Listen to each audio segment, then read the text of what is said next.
రథసప్తమి నాడు ఆకాశం అంతా నక్షత్ర మండలం రథాకారంలో ఉంటుంది. అందుకని దానికి రథసప్తమి అని పేరు. ప్రతి సప్తమి తిథి నాడు సూర్యకాంతి చాలా విశేషంగా ఉంటుంది.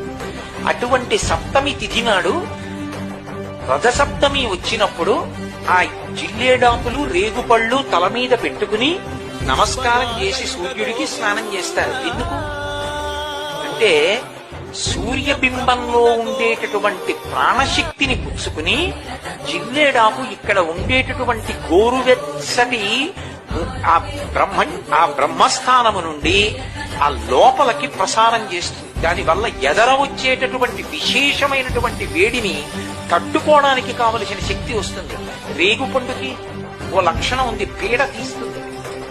అందుకే పిల్లలకి భోగి పండగ నాడు చిల్లర పైసలతో కలిపి రేగుపండుకు వస్తారు.